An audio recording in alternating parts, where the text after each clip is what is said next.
All right, so I got my boy Sai with me, Yo, what's up? and today we're going to be talking about a theory surrounding Zoro and Venus of the Gorosei, aka Samurai Gandhi, aka Ethan Baron V. Nus Joro.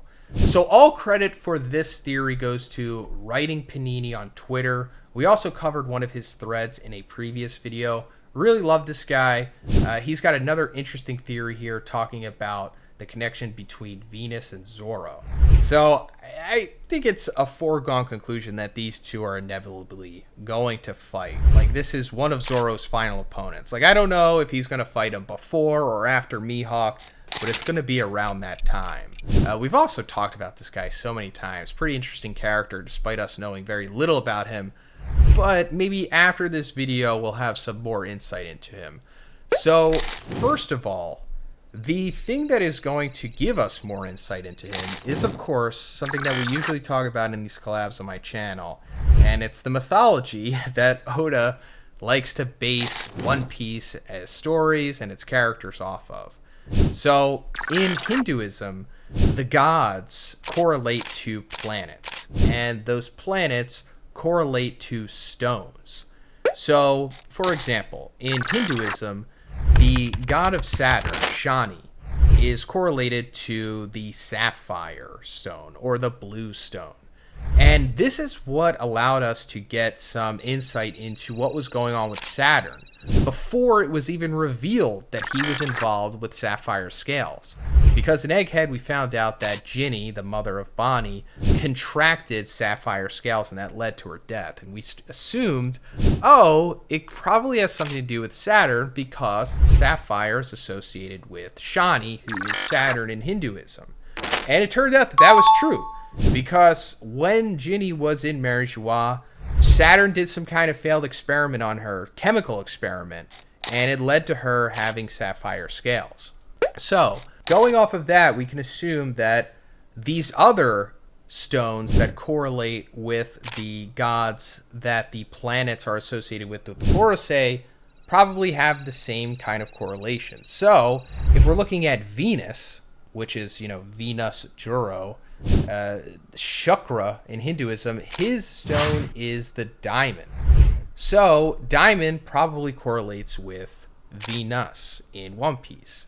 So, the first little hint here that was possibly left by Oda was way back in Alabasta when Zoro defeated Das Bones, number 2. And after he defeated him and he was falling down, he was like, "Are you going to cut through diamond next?" And Zoro said that would be such a waste. So, do you think that Oda was putting some foreshadowing there already in the beginning?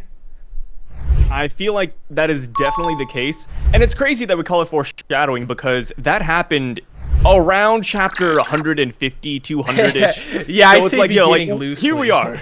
Yeah.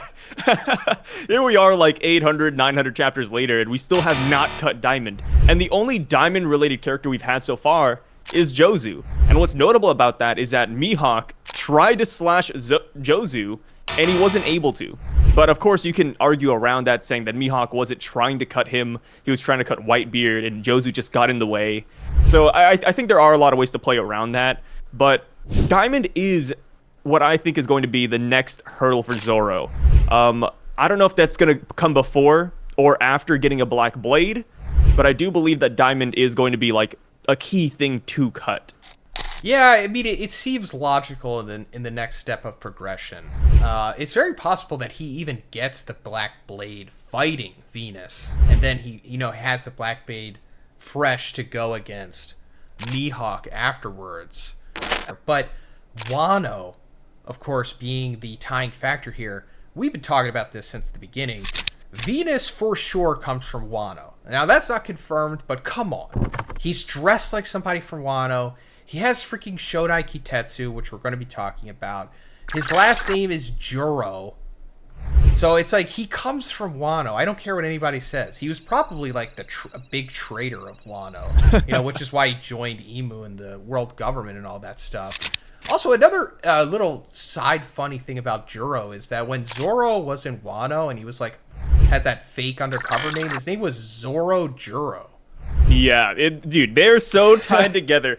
Dude, if Ethan Baron v Nasujiro does not fight Zoro, I would actually be shocked. Like, the way I see it, and I know this is a very, like, silly way to look at it, but no joke, everybody on the enemy team that has a sword, they're more than likely going to be a Zoro victim. You know, it happened with King, it happened with all the people in the past. It's going to happen with Ethan. Come on, come on. Yeah, King didn't even They really were set need up for that it. sword. It was almost just like No. Oda put the sword there just to show us who Zoro's opponent was going to be. Yeah. The minute you see the sword, it's like you're like, okay, that's a future Zoro victim right there. Gotcha. So another thing that could possibly tie Ethan Baron, Venus, to Wano is he is known as the warrior god of finance. He's like a finance bro. And Wano is known as, or at least it was known as, the country of gold. Now that's probably a little connection there. But also going back to Yamato's Makami, devil fruit, since that is the guardian deity of Wano, maybe the Inugami is the opposite.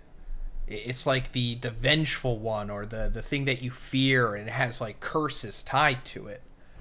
Because we know that there are curses in the swords, right? And we also talked about how it is extremely likely that Venus has the Shodai Kitetsu, which is one of the supreme grade swords. And we first found out about these back in Logue Town when Zoro got his Sandai Kitetsu from that guy who probably came from Wano too, the guy with the Krusty the Clown haircut. Yeah.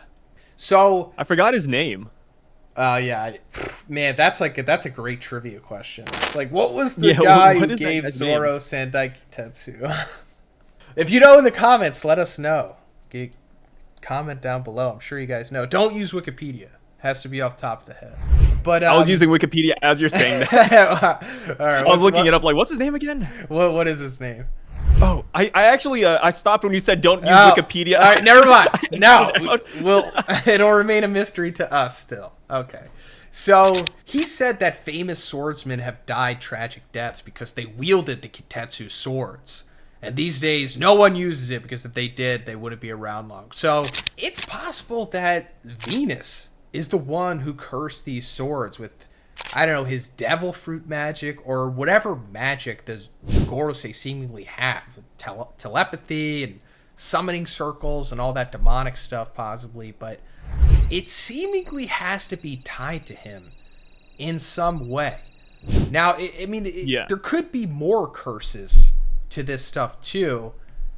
Maybe with the Shimotsuki family. I don't know, maybe he wanted their gold. This is like, I don't know, we're kind of leaping a lot here. The other stuff was making more sense. I wouldn't say so.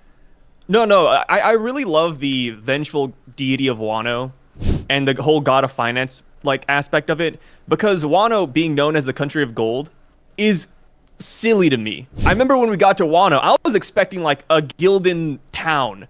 Did not happen. There's like no gold in Wano. And I was like, wait a minute, like where's all the gold here? We go down to ancient Wano. It's exactly the same as normal Wano. It's like, okay, there's no gold here at all. Maybe it's hidden under a mountain. Maybe they just need to get back to work. Maybe Kaido was looking for the gold. But there is a chance that Ethan Baron v Nasujiro, you know, if he was from the Void Century or if he was around a long time ago, or even his family, maybe they're the ones who took all the gold from Wano and brought it to the Gorosei or brought it to the world government. I feel like that could be pretty solid. And it would be like kind of I guess it would be a nice play that, you know, he's betraying his own country.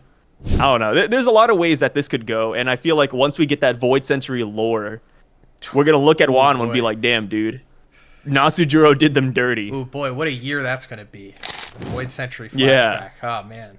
But no, I'm on board with this for sure, because like you, I was like, okay, where's this gold? Like Shandora, tons of gold. And that wasn't even called the City of Gold. But Wano, it's nowhere. So, I mean, the finance bro god here, he maybe took it. Maybe it had something to do with Shimotsuki's. The reason why I also want to bring up the Shimotsuki's, because it'll be the closing segment here. This could be the ultimate linking factor between Venus and Zoro. So, curses. What if the curse goes farther than just the Kitetsu swords? What if the Shimotsuki family is cursed? Or possibly even Wado Ichimonji, the sword that Zoro received from Kuina herself? Because what if Venus is the reason that Kuina died? Because first of all, let's just call it for what it is. It's kind of nonsensical how she died. Just randomly one day goofy. she fell down the steps and she died. Sorry, Zoro, that's it. It's over. The steps A sword won. stronger than Zoro, a swordsman who could beat adults. She died to a one-story house, or a two-story house, because, like, it wasn't exactly like a skyscraper. It wasn't a giant building. No. She fell down maybe 4 or 5 steps, and she died. I fell down 3 steps the other day, and let me tell you, I had a slight bruise. Like, I was not kicking the bucket. Like, to die to stairs, you would have to land in the most unfortunate ways. You have to hit every railing known to mankind and fall on a knife at the bottom to actually die by that. So the fact that Kuina died in that manner, ridiculous. And I was rewatching One Piece again with a friend, and when they saw that Kuina died, they were making up theories. They said, oh, maybe the dad killed him. Maybe all of the adults that Kuina beat killed her. Because it's just so unbelievable. Like, bringing in a curse for the Shimotsuki family, and that's the reason why she died, just feels better. And it could be a little bit of a retcon, but let me tell you, it would be a well-welcomed retcon, in my opinion. Sorry, that was my rant. I had to go off on that one. You know, I mean, that one's been welling up inside of me. I mean, a lot of us are feeling that. Unless you're like a super Oda Glazer. If you're not in that camp, then you are feeling this about Kuina's death. Because it's, like I said, it's nonsensical. It is what it is, but there has to be more meat to it. There has to be a better reasoning to it than just she fell down D stairs. So, I mean, we already have one instance of Gorosei being tied to a character's death, like, you know, back in the day with Ginny, you know, Sapphire Scale. So if we have Venus either cursing the Wado Ichimonji or the Shimotsuki family themselves, which could possibly lead to Kuina's death here, then that gives Zoro all the more ultimate motivation that he needs to defeat Samurai Gandhi here. And, you know, coming full circle with, if we don't know he's going to defeat him first and then fight Mihawk, I think it would be better if he fights Venus and defeats him first, because then he can get Shodai Kitetsu, and that will be a part of his ultimate line of swords to take on Mihawk. Like, he'll have Wado Ichimonji, he'll have what's Odin's sword called? Enma. And then he has Shodai Kitetsu. Like, that's his final ultimate level of swords. You know, of course, Wado Ichimonji will be the one that becomes black.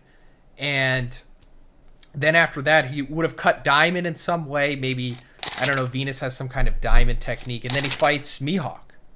Like, it just makes so much sense to me. Yep. And there's another thing when it comes to Zoro's blades as well. So Zoro, him having 3 swords, Oda said it kind of started as a meme because Musashi was a legendary swordsman who dual-wielded swords. So he said he wanted to make Zoro even cooler, so he gave him 3 blades. And it's like, okay, that's nice and all, but there's also like some history to it as well, because so the grading sword system that's in One Piece is actually a real system in the real world, which, you know, sounds a little bit redundant there, but there are like actual supreme graded blades that exist. And a long time ago, I believe it had the same number as the number of named blades in One Piece. It lines up 1 to 1. But what's interesting is that book got revised, and later on, they added 3 supreme grade blades to their blade list. And I'm like, yo, like Zoro, all of his swords right now, like Enma, whether it be the Nidai or Shodai Kitetsu, as well as the Wado Ichimonji, I wouldn't be surprised if Oda follows suit with the revision, and he turns all of Zoro's blades into either black blades, or he adds them onto the list of supreme grade blades by the end of the story, which would be really nice. Like, you know, it just makes sense that Zoro would have supreme grade blades, because all of the top tiers in the world have one, whether it be Roger, Whitebeard, Mihawk. Like, Zoro beating Mihawk, nice and all. Everybody can see that coming in the future. It is like a canon event. But it would be strange if he beats Mihawk and Zoro doesn't have like that status upgrade as well when it comes to his blades. So I think that will happen. And I think defeating V Nasujiro could be what solidifies that, right? You know, you beat the Gorosei, you change the system, all of a sudden all three of your blades, they're supreme grade. You know, like we'll give you that upgrade. Wow. I didn't think about that, but that also makes sense. Yeah, he makes Wado Ichimonji at minimum. You know, maybe the other ones too, but Wado Ichimonji at minimum, he turns it into a supreme grade blade. That's amazing. I like that. Yep, I wish I had the name of the actual real life book on hand, but if you do look it up, like Oda did base it off of a real thing. So I just thought it was so fascinating how they added 3 supreme grade blades after the book was published, and I was like, yo, that perfectly lined up for Zoro. Like, it's pretty much written in stone. Yeah, and I'm not putting that past Oda, because he's somehow reading every book that's ever existed somehow, and then I don't know how he's doing that, dude. Yeah, I don't. Yeah, I don't know. He's doing whatever Cat Williams was doing. That's a deep cut. Yeah, Joe Rogan joke for anybody out there. Who listens. Oh man. But that's pretty much it for this one, guys. Let me know what you think about this stuff in the comments, and also still let me know the name of the sword seller from I found it. Logetown. I have it. Okay, what is it? If you made it this far, here's a spoiler. Ippon Matsu. What is it? Ippon Matsu. Ippon Matsu. Okay. Yes. Ippon Matsu. I completely forgot about that loser. He's Yeah. not a loser, but you know, like it's a crazy name. Yeah, well, you I know? mean, he has a back in clown Logtown. haircut. Nobody liked this guy. Yeah, nobody liked him back on Logtown. I mean, maybe he was just kind of there. I was gonna say maybe nobody liked him in Wano. That's why he left. Yeah, yeah. He was kicked out. He's like, well, I guess I'm gonna go sell swords in the East Blue then, the weakest sea. Whatever.